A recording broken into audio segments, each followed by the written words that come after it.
Yeah. Ho, socorrondo, ho, chia, kukreme, ngombe, kairoro, kukreme, akunte, ngombe, kairoro, kukreme, akunte, joitan, kawikoni, ngombe, kairoro, kukreme, yeah. Ho, socorrondo, ho, chia, kukreme, ngombe, kairoro, kukreme, akunte, ngombe, kairoro, kukreme. My name is David Vêluz. Eu sou Renata, Mireilles. Esse filme, ele é sobre infâncias indígenas de 4 povos. This film is about the indigenous childhoods of 4 peoples. O povo Guarani Kaiowá, Guarani Ñandeva, Khisêtjê e Baniwa. These 4 peoples live in 4 very distinct regions of Brazil, speak different languages, and have very different ways of life. O filme é uma continuidade de um projeto que a gente vem fazendo há muitos anos, que chama-se Projeto Território do Brincar, do qual... The film is a continuation of a project we've been working on for many years, called Territory of Play, where we've been documenting childhoods throughout Brazil in different contexts. And for the moment, we've decided to prioritize indigenous childhoods. What is it like to experience an indigenous education based on everything around you? The rivers, the forest, the fields, and the collective of people around you. The rituals, the customs, all of this was done through deep dialogue with these communities. What was important for them to tell the world? We had conversations with them beforehand, and what you see in the film are the results of what they felt like sharing about childhood. Sobre os seus processos com as crianças. Your film, Cradled by the Earth, is an official selection in the Portland Eco Film Festival's 2026 Indigenous Voices series, where it makes its USA premiere. At the very beginning of the film, you suggest that Brazil's large population of indigenous youth are largely excluded from the national conversation. For those of us outside of Brazil who would like to better understand this, can you say more about what this national conversation is and what the exclusion of indigenous youth from it looks like on a daily basis? No Brasil, a gente tem, inclusive, conjunto de normas de leis. In Brazil, we actually have a set of laws focused on childhood. It's called the Statute of the Child and Adolescent, better known as ECA. It's a set of laws that prioritizes rights to education and children's health as an absolute priority in our country. This is in our constitution. However, we see that in practice, there is a gap between the law and reality. So children aren't always being cared for or respected in a way that fully honors their rights as prioritized by these laws. So we understand that accessing an indigenous community based on who they are in their childhoods is a way of respecting and valuing who these people are, and somehow helping to enforce this set of laws. So this film is intended to help bridge that gap, to help understand who these people are. Because there are many people who speak about indigenous peoples without knowing their day-to-day lives, the norms established within their human collective, or the kinship they have with nature. So there is a distance, and this obviously generates a distance in rules and norms. Gera distanciamento de regras e normas, enfim. Is there anything else you'd like for audiences in the USA to understand about the local cultural context of your film? A lot of what is produced in Brazil, the optics of non-indigenous people looking towards indigenous populations is bad optics. It's news about tragedies, news about the forest being destroyed. It's thousands of different problems that are oftentimes highlighted. And it was very interesting that one of these populations which we approached, the Guarani Kaiowá, they live in probably one of the worst socioeconomic situations in the country. And they said, if you want to come make a film about us, we're tired of being on the 10 o'clock news. So if you want to make something that shows a good side of who we are, celebrates who we are, then you're welcome to come. in doing this film, we did not come with a script in hands when we made it to these communities where we filmed. We came to the communities and had discussions and meetings with the whole communities for hours before we opened up the cameras, because we asked them, what are you most proud of when it comes to the way that you raise your kids? And so then we decided together what was going to be filmed. Que eu queria que as pessoas, de alguma forma, tentassem pensar o que é. I'd like for people to try to imagine what it's like to be born in a forest region, where everything around you is river, forest, and animals, where children are welcomed just like the birds and the animals, like a collective kinship with everything natural. O dia a dia delas é o tempo todo fora. They're outside all the Elas não time. ficam They dentro. spend very little time inside a house, so they are integrated into the group and into the forest constantly. And what must it be like to be born, grow up, and form your identity as part of a human collective in this way? This film is an invitation for people to understand other ways of being in the world. For example, having lived this way, these people don't feel afraid of the forest. They feel like part of it. And feeling part of a river, feeling part of the fields, feeling part of what the animals are doing there, it's clearly a very different way of being in the world compared to someone living in a city. Diferente de quem vive numa cidade, no centro urbano, enfim. Yo, ile tambay kan ta enwanen tambanen. Kaya ne wa yo hen jo ani tonja imosane namne imosane wa. Toi kai. Aji katun ke me katun ke.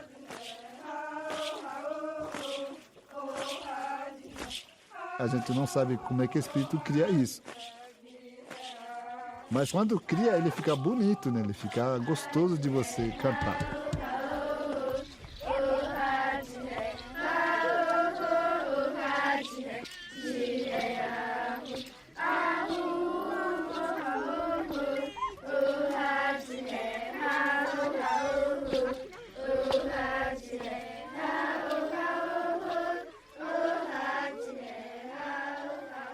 In North America, there's a welcome resurgence in caring more about Indigenous people, cultures, and knowledge. In fact, I would say that despite the efforts of some who would have it otherwise, this is happening to some extent all over the world. Can you please share your perspectives on how this may and may not be happening where you live and what hopes you have in this regard? A couple things come to mind with regards to Brazil with this. There are several academics or artists that are extremely well respected in Brazil. Ailton Krenak, Daniel Munduruku, these are two writers that I'm mentioning. So they have a very large following, and they've created movements. They've created audiences that celebrate the cultures that they celebrate. In another aspect of society, affirmative action has, I don't know how many years it's been in effect, but there are thousands of Indigenous students in universities all across the country. Where we live right now has the biggest Indigenous population in any university around the country. And we visited and filmed in populations where leaders that are currently there have gone to universities and come back, because it's almost a community investment, like literally economically. The community is paying for one or two people to be outside of their community and to come back. We recently, when we were doing this film, we met an Indigenous leader, Kaiowá, and she said, my mom has always wanted that I can do papel falar, which in Portuguese, it has a double entendre. Papel falar means making paper talk, which is not something that many Indigenous populations have in their traditions, writing. But her mom always wanted her to be able to make paper talk. But papel can also be a role, like in a play. So she needs to play that role as well for her community. And she was taking both of these angles up. And the last aspect that I thought of is that here we are two filmmakers who are non-Indigenous filmmakers. And we've seen across the board at film festivals the focus on having people in the directional or in the authorship of the films as something that's extremely important for the film to be even considered for the film festival. And there are several indigenous audiovisual collectives across the country.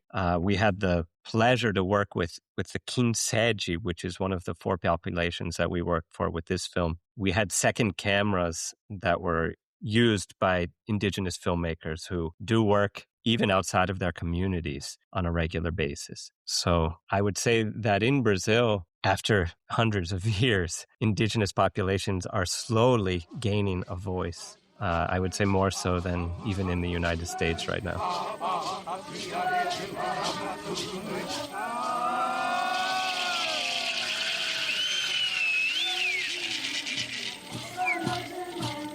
Quando Deus fez os Kaiowá, veio para a terra, não tinham o que comer, aí ele, através da reza, nasceu o milho, fez a roça, né?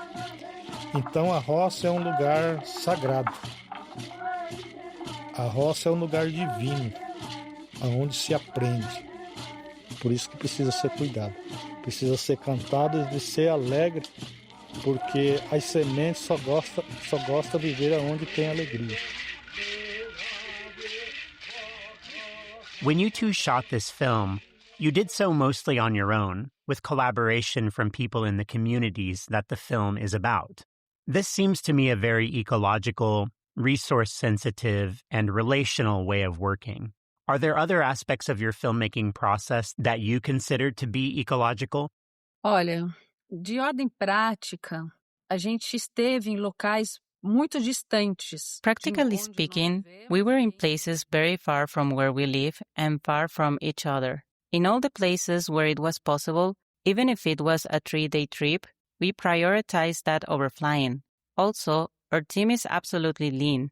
It's just the 2 of us, and we work a lot with local producers. That is, we involve these people in the work as well. They work on audio capture and on the second camera. All of our local producers are people from the communities, including the translators. So our interaction is very direct with them. We are always living within the communities, sleeping, eating the local food, all that direct relationship with them as well.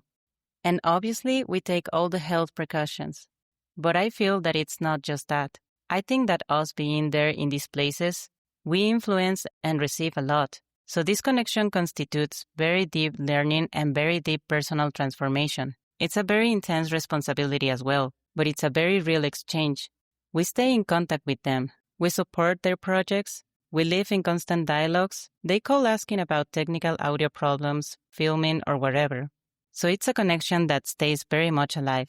And I think all of this makes up this space of how we interact and connect with where we are and where we're going. Aonde a gente está e que lugar a gente está indo. And this is just a very technical detail, but a lot of teams that I've worked with bring water to places, and that also creates a lot of trash. And when we deal with water, we either filter or boil the water that we're consuming. And so we're not bringing massive quantities of plastic water bottles to communities. They're little things, but they make a difference. Não é um nome inventado, né? Ele é um nome que vem divinamente, passa pelo rezador, aí passa para a criança.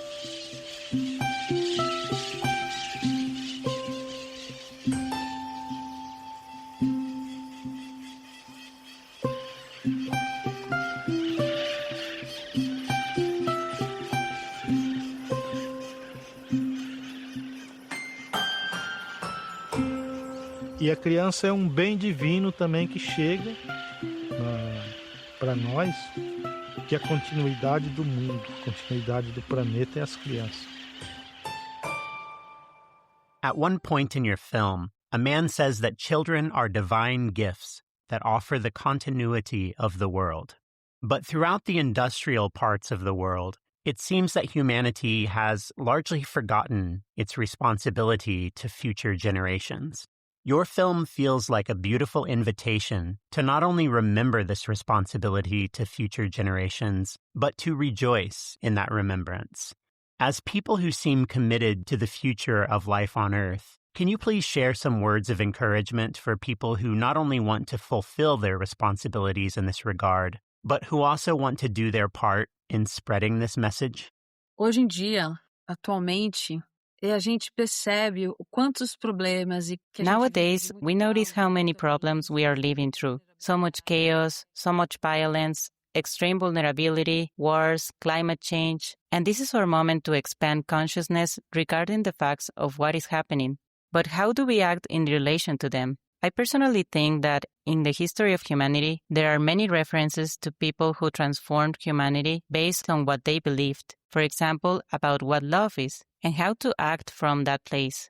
This is a very personal issue, but I invite people, starting with this film even, to try to bring awareness to problems, not by using their anger, their hatred, or their discord over all these issues. But from what place can we speak so that there is a non-violent transformation based on actions that effectively take a step toward hope for the world? All our work in relation to childhood inspires me to realize that childhood is a form of very deep connection with the world. And if we have a little more discernment about what they bring, perhaps we can nourish ourselves with this hope you are talking about. que elas trazem, talvez a gente possa nos nutrir dessa esperança que você está falando. Along the lines of what we can learn from childhood if we're open to it, another theme in your film is that of the earth as teacher. Not only of material lessons, but of histories that are passed intergenerationally through connections with nature. There was a moment in Cradled by the Earth when I was reminded of Jim Jarmusch's film Coffee and Cigarettes. There's a scene where Jack White poeticizes Nikola Tesla's theories about the Earth as a great resonator of energy and vibrations. Tesla was a true genius. If we would have paid more attention to his ideas, the world would be a much better place. We'd have free mass communication, free transportation, free energy for everyone. That's why they discredited him in the end, for free energy. He perceived the Earth as a conductor of acoustical resonance. What a beautiful idea. But we know that a lot of modern knowledge is actually ancient. As árvores têm raiz por baixo, assim, elas se comunicam. Por isso que quando vem o vento, eles dançam aquele balé, né? Tudo isso é festa deles, né? Festa da natureza.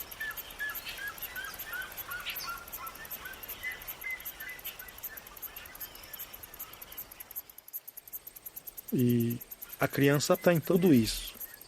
Ele tem a sabedoria de casa. Quando o filho está começando a falar, está no ponto de ensinar. E a reza também faz parte disso, né? Porque assim, a nossa ancestralidade para nós é o nosso futuro, né?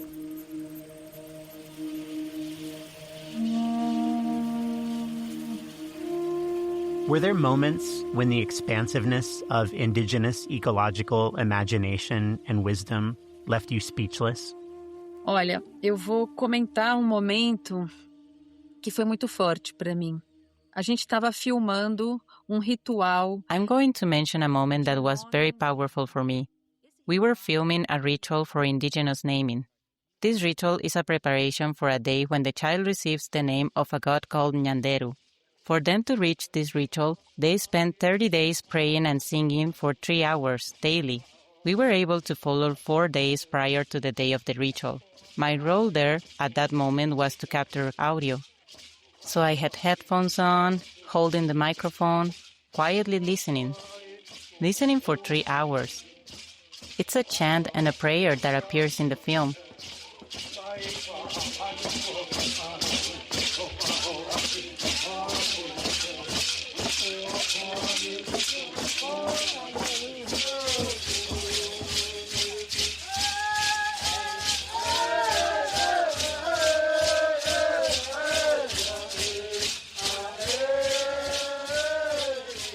Isso no primeiro dia, no segundo dia, no terceiro dia. Isso me envolveu de uma maneira que eu não esperava. This engaged me in a way I didn't expect, because I was listening through headphones. It amplified the sound and the vibration that came from the bamboo stomping on the ground. I felt the vibration inside myself.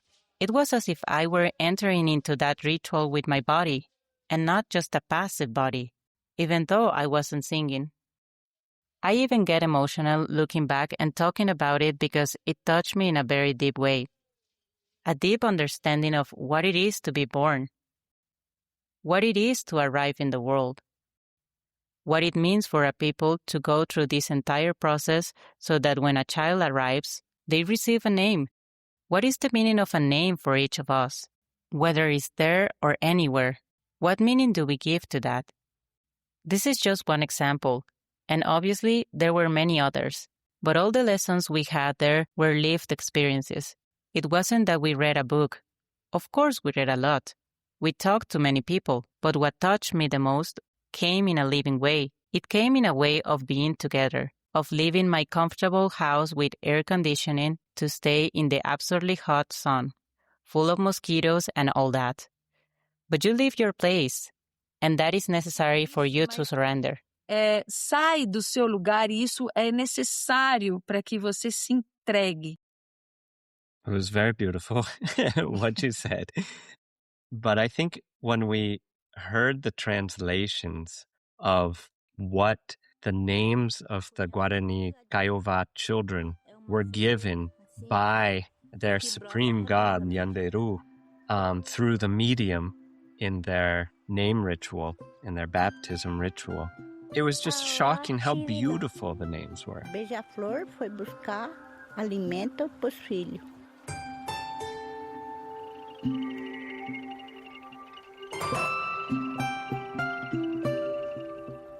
Awarendui, menino de luz. Cunha Araújoí, menina linda. There's a boy there whose name is Indoor Sunshine. Chiru Irenda, sol dentro de casa. There's another girl whose name is Healing Herbs. And when Ñandeva blesses them with their names, they're sort of like a destiny to be fulfilled. But I think one thing that's so beautiful about this is if people watch the film, they'll see that there were little babies who were getting baptized. And we focused a lot on the little babies. But there were some kids that were 9, there were some who were 13, but there were also adults there. And their culture allows for you to come back and reprogram your destiny. Maybe the name that you got when you were little is not what you think it should have been. Maybe you need something else that's different, and you can come back and get another name, and you can accept that one and discard the other one, or maybe you could make something of them together. And just that flexibility, even on a sacred level, is just so beautiful. Such a lesson of acceptance. Speaking of reprogramming our destinies, can you please share some words that you hope people in the future will use to describe their present? Inspirada nessas pessoas indígenas e numa forma delas de viverem. Inspired by these indigenous people and their way of living, I would really like for people in the future to be able to speak from a very deep connection between their body, their mind, and their spirit. That this connection defines who we are and what we're doing in the world. And this connection is not only human, it's part of the human and non-human relationship. Because if we form a connection with that, we form a connection with everything that's alive around us. I believe that we can move in that direction. Eu acredito que a gente possa caminhar por esse sentido. I would hope that in the future, and perhaps with the help of this film, that when people think of other cultures and other cosmovisions, if negative feelings and thoughts arise, that before they speak them, maybe they should consider why these negative feelings came about. And with the film, in the celebration of 4 different cosmovisions, we're showing something that's beautiful, and we're celebrating something that's beautiful that perhaps people don't even understand, but we hope they can respect. Please share a few questions that you would invite people to consider after they watch Cradled by the Earth. Que a gente leu livro muito bonito. We read a very beautiful book by an author named Robin Wall Kimmerer, and in this book, she poses a question to her students, asking them, What if you had the earth as a person loving you, caring for you, raising you? How would you relate to them? This question is very much embedded in this film. What if we could really think of the earth, the rivers, etc., as part of us, and as part of us that takes care of us? This author was a very big inspiration during the whole process. In Portuguese, the book is called The Wonderful Weaving of Things. O livro chama Maravilhosa Trama das Coisas, isso em nome em português. Braiding Sweetgrass is the name of the book she's referring to in English. Finally, please share some of your favorite ecological films as defined by you and why you love them. I did the director of photography for a film that was released 2 years ago that was called Biocentrics. And it is about the biomimicry movement, but it does it in a very interesting way by focusing on 5 or 6 different creators and scientists that work with biomimicry. But there's also a very important indigenous leader from Brazil in this film, from the Ashaninka population. His name is Benki. It's a film that really brings hope. You leave feeling, okay, we can do this. Because our focus is, and has been for 25 years, on childhood, we really like to film. It's called Play Again, and it's about getting kids off of their cell phones and off of computer games and into nature.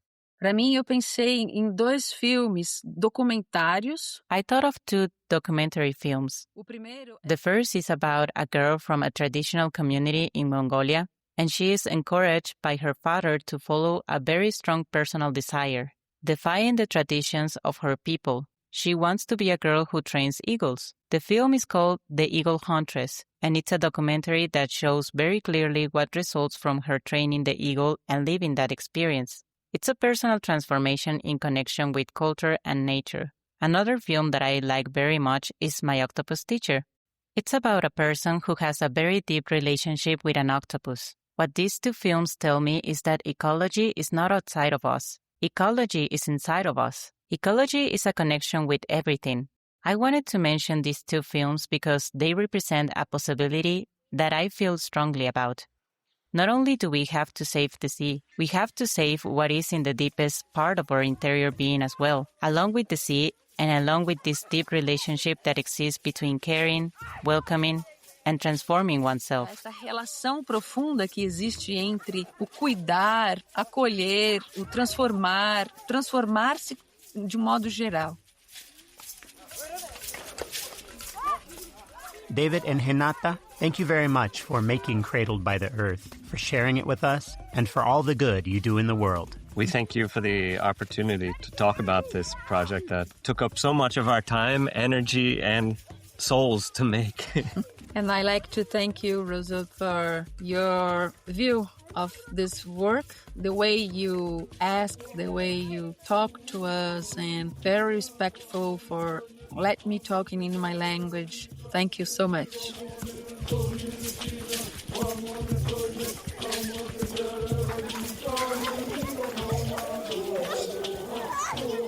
If you haven't seen Cradled by the Earth, directed by David Vêluz and Renata Mireilles, I hope you'll find the opportunity. If you have seen it, I hope you'll talk about it with your friends, family, and strangers. While you're at it, follow Renata and David's ongoing project and feature film about childhood, The Territory of Play, on social media and YouTube. The Eagle Huntress, directed by Otto Bell, is available to rent at the world's best video store, Movie Madness, in Portland, Oregon.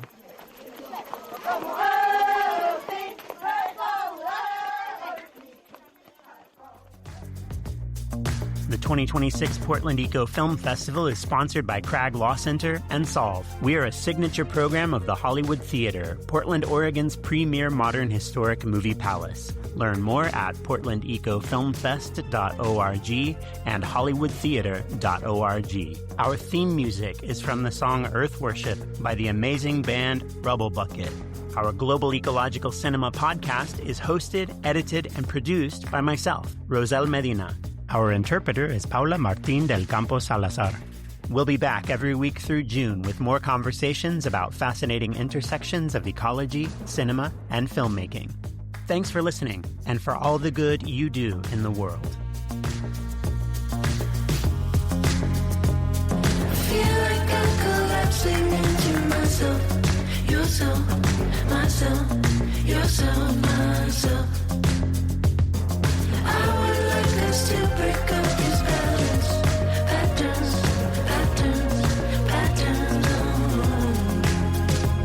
So could you help me find an abbreviation for this?